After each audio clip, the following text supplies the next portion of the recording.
Robbie Nichols was born on a cold day in Indianapolis in 1963. From the first day, he loved motorcycles, and he was a smart kid, too, in his younger days. He figured a lot of things out, and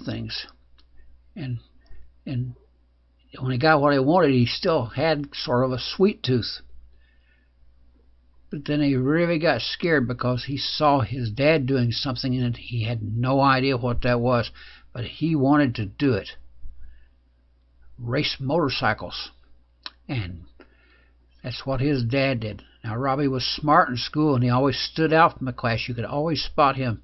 He was always, a little different, like with most of the Nichols. And he liked motorcycles and two-wheeled things like bicycles. And he really kind of got started wanting one and riding one at an early age. And it wasn't long till his dad was out there in the middle of the creek with him in his first race. And then he found out that he could win trophies and kiss trophy girls, and that was nice. And then he kind of went on from that. And him and his dad went racing on weekends and stuff. And they had a big time.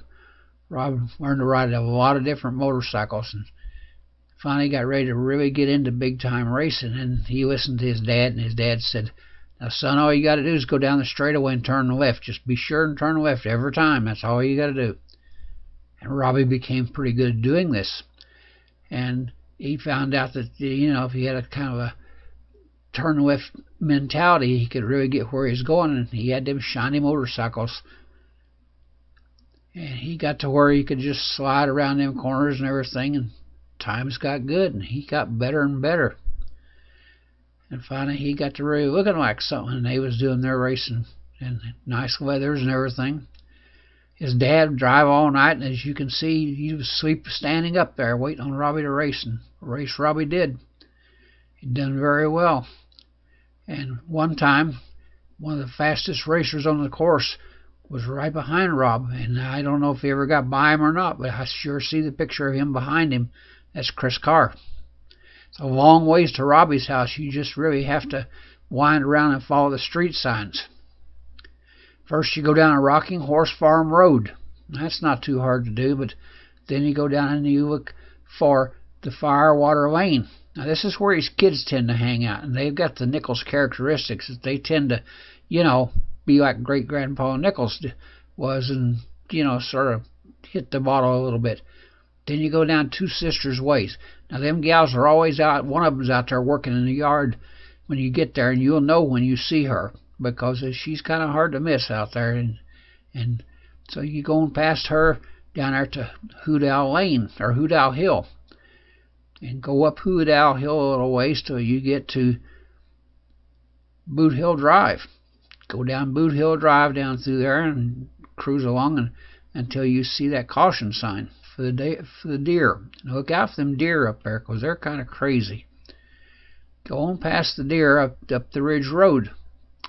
And when you get going up the Ridge Road, you want to look out for the animals up there. They're sure going to be looking out for you. So you kind of watch out for them. Don't hit them. Then you go down Cops Road. Don't stop there, because they'll give you a ticket up there, and you want to be careful. And you just get on down and go down Chicken Dinner Road. Now, that's a pretty good place to be, and you follow that down to those big yellow caution signs. They put those out there just for Robbie, because they know how he rides and everything. And you go past that to Go Away, and go away to that next caution sign down there. And that's down there close to the alligator pit. And you get through that alligator pit, you start watching out, because they're out there and they're looking for you. You don't want to, mess with those guys. So you get on out of there, and you go on up to Redneck Road. And just going down Redneck Road, there's a lot of rednecks live down there. And down to Catch a Trout Road. And we'll make sure you make that sharp turn there. And there's another caution sign around there. And when you get past that caution sign, then you'll need to go up to the river. And you follow up the river up through there a little ways, up there where people, that tavern's up there, and you have to watch out for the people out there around the tavern. So they get a lot of gas and everything, so you look for the next sign down there at Fart Control. And just go on past it just a little ways there and turn to the left to Hell's Hollow Road. You're getting almost to his house now. So you go down Hell's Hollow Road and you get down there to the Devil's Den, and you know you're down to Robbie's house. And so it's a pretty place up in there, though. So you just kind of look out for it when you get there. He leaves there every day and goes down to Atlanta, and he has to drive down the big road down there to Atlanta. And he's actually at the top of his profession now, and about as high as he can get, I guess.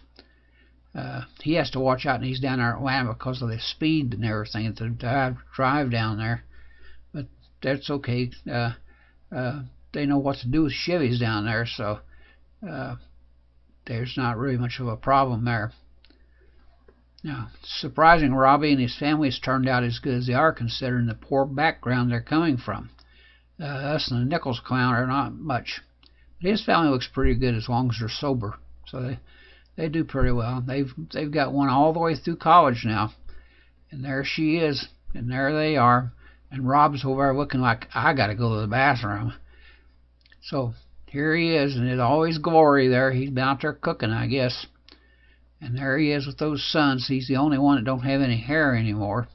They got plenty, looks like. They like to play these video games, and they've got a gal that lives down the street down there that plays the games with them, I guess. And they're kind of funny out there in the creek, as kids are. They kind of do dances and stuff out there, and I'm not sure what that's all about. Don't ever play poker with them, because they really don't know how to play poker. They do funny things with the poker game. Rob's the only one that don't have a birthday when all the rest of us have birthdays. No, he's got to make his special, so he just gets one birthday present and a Christmas present combined. Santa leaves that.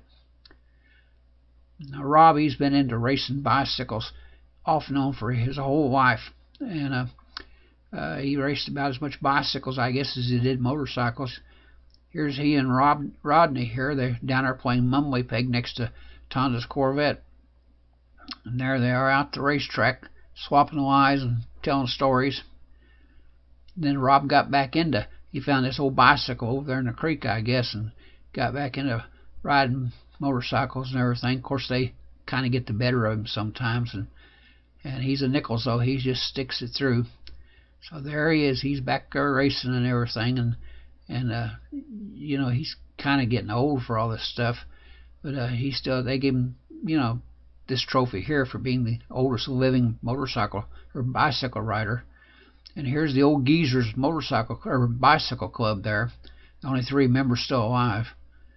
And this is some of the background. This is why, you know, Robbie's really turned out as bad as he has, and, you know, being a poor old Nichols and everything. But he's got a good wife, and she's kind of kept him out of it and kept him on the straight and narrow. But well, you have a happy birthday, old man. 50 years old. I remember when you was born very well. And I'm glad to be here tonight. Happy birthday, Robbie.